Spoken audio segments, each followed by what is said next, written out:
அரேபியர்ஸ் இந்தியாவில் வந்து படையெடுத்து வந்தாங்க. அரேபியர் படையெடுப்பு 712 கிபில நடந்திருக்கும், அது கேள்விப்பட்டிருப்பீங்க. இந்த அரேபியர் இன்னொருத்தவங்க பாத்தீங்கன்னா ஈரானியர்.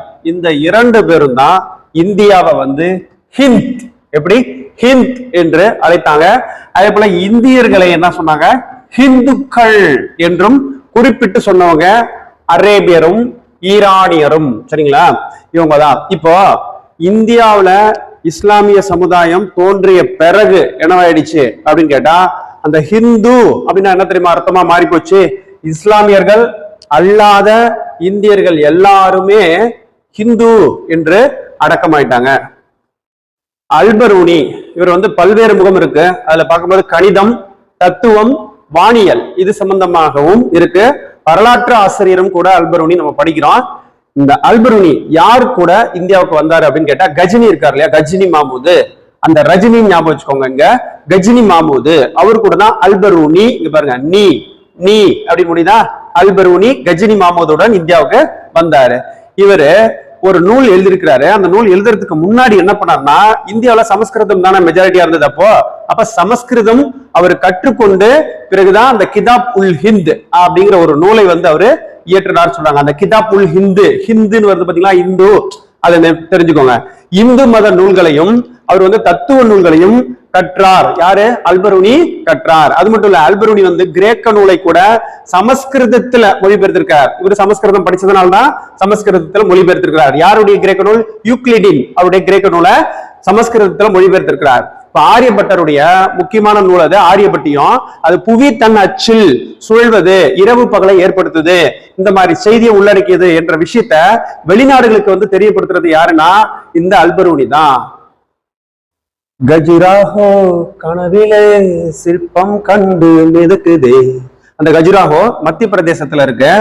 இது வந்து பந்தல்கண்ட் சந்தேலர்கள், சந்தேகமே வேணாம், பந்தல்கண்ட் சந்தேலர்கள் தான் இந்த கஜுராஹோ கோவிலை கட்டியிருந்திருக்கிறாங்க. இந்த கோவில் வளாகத்துல பாத்தீங்கன்னா லட்சுமணர் கோவில், விஸ்வநாதர் கோவில், கந்தரிய மகாதேவர் கோவில் உட்பட இந்த 3 கோவிலுமே எடுத்துக்கிட்டீங்கன்னா இந்த கஜுராஹோ கோவில் வளாகத்துல இருக்குன்னு சொல்றாங்க. குத்புதீன் ஐபக் தான் அடிமை வம்சத்தை தோற்றுவித்தாருன்னு தெரியும். டெல்லி சுல்தான்கள்ல முதல் வம்சமே அடிமை வம்சம் தான். அந்த அடிமை வம்சத்தை வந்து மம்லக் வம்சம் அப்படின்னு கூட சொல்லுவாங்க. மம்லுக் வம்சம், மம்லக் வம்சம் அப்படின்லாம் சொல்லப்படுது.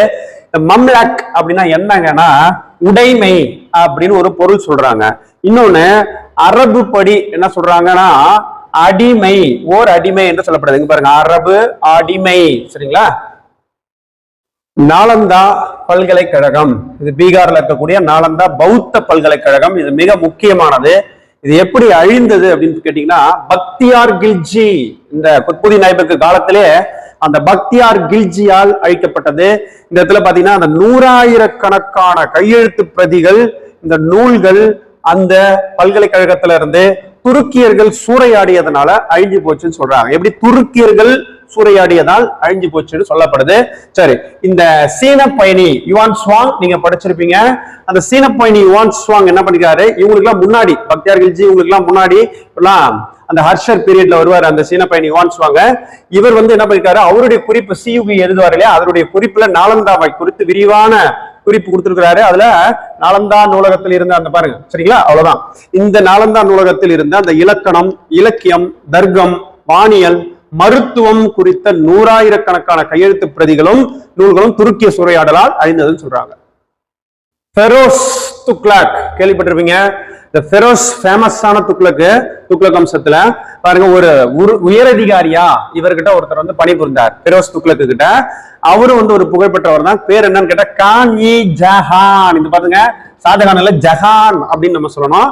இவர் வந்து ஒரு பிராமணர், தெரியுமா, பிராமணர், இஸ்லாமுக்கு மாறிய ஒரு பிராமணர்னு சொல்லப்படுறாரு கான் இ ஜஹான்.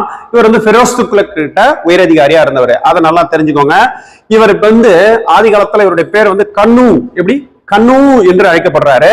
அவர் பாத்தீங்கன்னா வாரங்கள்ல ஒரு படையெடுப்பு நடந்தது, சுல்தானிய படையெடுப்பு நடந்தது. அப்ப வாரங்கல் படையெடுப்பின் பொழுது சிறைபிடிக்கப்பட்டாரு இந்த கான் இ ஜஹான் என்று சொல்லக்கூடிய அந்த கண்ணுங்கிற உயரதிகாரி.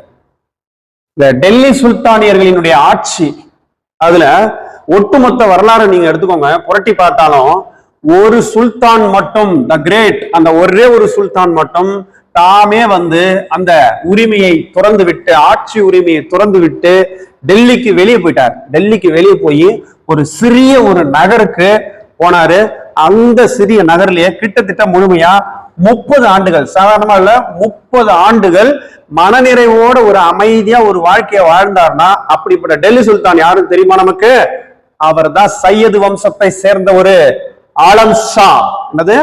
ஆலம் ஷா அப்படின்னு சொல்லக்கூடிய அந்த டெல்லி சுல்தான். பாருங்க, ஆப்ரஹாம் அரலி தி ஏஜ் ஆஃப் ராத் அப்படிங்கிற நூல்ல இருந்து எடுத்து கொடுத்துருக்காங்க. இந்த படத்துல இருக்காரு பாருங்க, இவர்தான் இப்ராஹிம் லோடி. சரிங்களா? இது வந்து ஒரு படமா சித்தரிச்சு கொடுத்துருக்காங்க. இந்த இப்ராஹிம் லோடி யார் கூட சண்டை செய்தார் அப்படின்னா, முகலாய வம்சத்தினுடைய முதல் மன்னர் யாரு? பாபர். அந்த பாபர் கூட சண்டை போட்டாரு. அதுதான் முதலாம் பானிப்பட்டு போர் 1526. சரிங்களா? அதுதான் இப்ராஹிம் லோடி வந்து லோடி வம்சத்துல கடைசி மன்னர். அதோட டெல்லி சுல்தானியமே முடிஞ்சு போச்சு. அதுக்கப்புறம் முகலாயர் ஆட்சி மலர்ந்து போச்சுன்னு சொல்லுவாங்க. டெல்லி சுல்தான்கள்ல ஃபேமஸான அந்த ஃபெரோஸ் துக்ளக், இந்த ஃபெரோஸ் துக்ளக்குடைய உயர் அதிகாரி தான் யாருன்னு சொல்லியிருக்கிறோம்? இவர் தான் கான் ஜஹான் மக்பூல் என்று சொல்லக்கூடிய இவர் தான். இவர் பாத்தீங்கன்னா 2000க்கும் அதிகமான பெண் அடிமைகளை வைத்திருந்தவர் என்று சொல்லப்படுறாரு. இந்த கான் ஜஹான் மக்பூல் என்பவர் பெண் அடிமைகள் 2000க்கும் மேல, அந்த எண்ணிக்கையும் பார்த்துக்கங்க. சரி, இப்ப ஃபெரோஸ் துக்ளக் எடுத்துக்கிட்டீங்கன்னா அவரு எத்தனை அடிமைகள் வைத்திருந்தார் அப்படின்னு சொல்லும்போது 1,80,000 அடிமைகளை வைத்திருந்தார்னு சொல்லப்படுது. இதுல கிட்டத்தட்ட அந்த அடிமைகள்லயே கிட்டத்தட்ட 12,000 பேர் என்னவா இருந்திருக்காங்கன்னா கைவினைஞர்களாக பணிபுரிந்த அடிமைகள்.